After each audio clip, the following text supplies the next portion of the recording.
Sanjay sir, आपसे जानना चाहूँगा कि चूंकि ये मोदी 3.0 गवर्नमेंट का ये पहला बजट है, तो क्या उम्मीदें हैं कि कुछ रोबोस्ट डिसीजन लिए जा सकते हैं, या फिर जिस तरीके से पिछली बार था कहीं ना कहीं उसी को आप कंटिन्यू करें? ऐसे क्या एक्सपेक्टेशंस जो है बताओ आईएमसी चेयरपर्सन प्रेसिडेंट आपको? मेरा कहना ये लग रहा है कि शायद बहुत चेंजेस नहीं आएंगे, बट मेरा मानना यह है कि चेंजेस की जरूरी है और चेंजेस की जरूरत है। उसकी वजह से ये 3.0 नई उम्मीद से हम लोग देख रहे हैं ये गवर्नमेंट को कि पूरा ट्रैक चेंज हो जाए और अगर अपना गोल जो है अपने लक्ष्य है कि थर्ड लार्जेस्ट इकोनॉमी बन जाए दुनिया की, वो बनाने के लिए हमें थोड़ा चेंजेस का जरूरी है और वो चेंज लाना बहुत इम्पोर्टेंट है इस समय में। क्या आपको लगता है कि कोई इंडस्ट्री स्पेसिफिक, कोई सेक्टर स्पेसिफिक जो है उस पर फोकस ज्यादा हो सकता है इस बजट, या होना चाहिए? सर्टेनली एक सेक्टर जो है वो इम्पोर्टेंट है हमारे लिए, बढ़ रहा है और उससे हमारे तरक्की ज़्यादा हो सकती है। डिफेंस सेक्टर जो है प्राइवेटाइज करने से, ज़्यादा प्राइवेट वाले को इनकरेज करने से यहाँ पे प्रोडक्शन डिफेंस का बढ़ सकता है। उससे क्या होगा, हमारी फॉरेन एक्सचेंज बचेगी, हमारे इंपोर्ट्स कम होंगे, हमारे यहाँ प्रॉफिट रहेगा, हमारे यहाँ जॉब्स बढ़ेंगे और हमारे यहाँ से एक्सपोर्ट भी हो सकता है। तो हमारी जो डिपेंडेबिलिटी है फॉरेन कंट्रीज पे, उसके बजाय अगर हम अपने R&D पे ज्यादा स्पेंड करें तो क्या वो ज्यादा बेटर होगा? 100% दैट इज द एक्सपेक्टेशन। यही हम लोग सोच रहे हैं कि हमें इनकरेज करो। तो हमारे पास साइंटिस्ट है, हमारे पास इंजीनियर्स हैं, हमारे पास लोग हैं काम करने वाले, हमारे यंगस्टर्स को जॉब्स की ज़रूरत है, हमारे पास इनकम्स बढ़ाने की संभावना है, हमारे लोगों के पास जॉब काम करने के लिए समय है, तो हम क्यों हमारे पास ना करें। निर्मला सीतारमण जो इससे पहले कई बार बजट जो है वो पेश क्योंकि पिछली बार की बजट में जो आपकी एक्सपेक्टेशन थी वो कितनी पूरी हुई नहीं हुई, उसको ध्यान में रखते हुए इस बार की जो का बजट है वो आपके एक्सपेक्टेशन में कितना % तक खरा उतरने की आपको उम्मीद? पिछले बार क्या हुआ था, वो इलेक्शन आने वाला था, अभी इलेक्शन हो गया है, अभी तो उनके पास फ्रीडम है, जो करना है वो कर सकते हैं। तो हमारा एक्सपेक्टेशन है कि इस बार बहुत सारे चेंजेस ज्यादा होंगे और कर सकते हैं।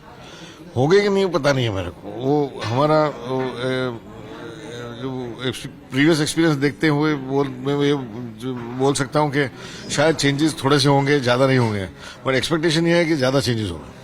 और एक आखिरी सवाल कि क्या डायरेक्ट इंडायरेक्ट टैक्सेस में भी कुछ चेंजेस, कुछ बड़ा रिलीफ एक्सपेक्टेड है, चाहे वो लेमैन हो चाहे वो इंडस्ट्रियलिस्ट हो?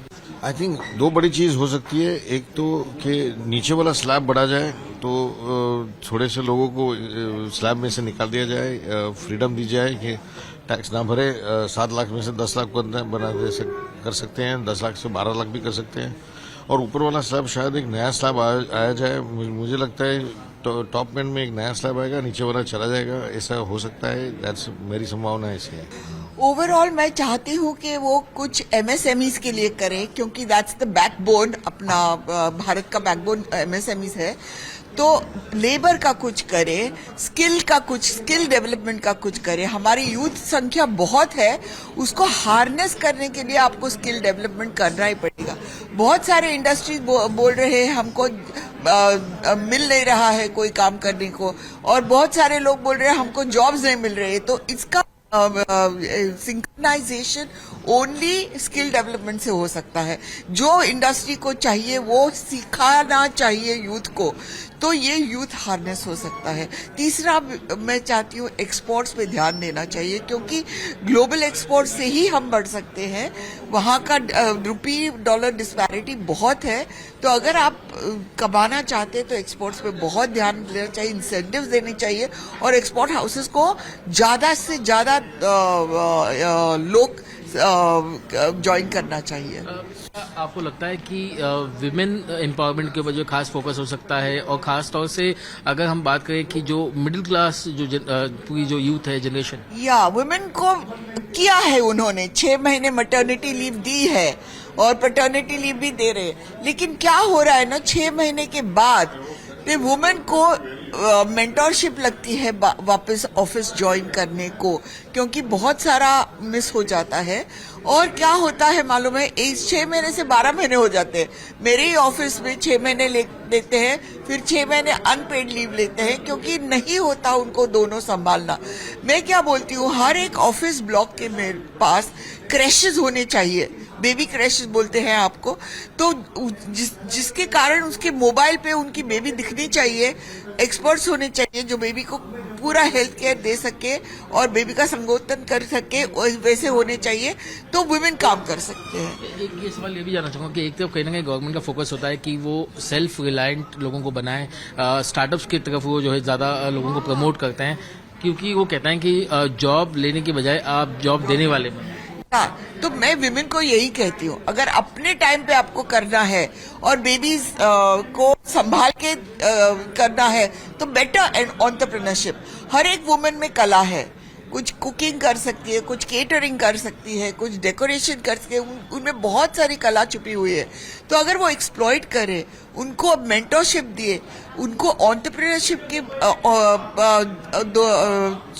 चैनलाइज करे और उनको लेबर दे, तो ये बहुत कुछ कर सकती है। फाइनेंस भी देना पड़ेगा, लेकिन वो बहुत कुछ कर सकती है। और ये हर पॉकेट में, रूरल पॉकेट में भी हो सकता है। वो पापड़ भी बेल सकती है, कुछ भी। अभी अब जेम है, उद्यम है, जो ये चीजों को मार्केट कर सकते हैं। तो ये हमको तैयार विभिन्न करनी चाहिए। ज्योत्सना जी, मैं आपसे ये जानना चाहूंगा कि मोदी 3.0 सरकार का ये पहला बजट पेश होने जा रहा है, किस तरह की उम्मीद है आपको मोदी गवर्नमेंट से और खासतौर से finance minister Nirmala Sitharaman? Thank you very much. मेरे को सबसे पहले बड़ी उम्मीदें हैं कि इस बजट से काफ़ी बढ़ोतरी होगी, स्पेसिफिकली एमएसएमई सेक्टर की बढ़ोतरी होगी, जो मिडिल क्लास इनकम है उनका ग्रोथ होगा। इनकम टैक्स के पॉइंट ऑफ व्यू से मेरे को टैक्स ब्रैकेट्स और स्लैब्स में कहीं ना कहीं या तो रिडक्शन या 15 से 20 लाख के टैक्स ब्रैकेट में मेरे को लगता है कि वहाँ पे 25% टैक्स ब्रैकेट में आ सकता है।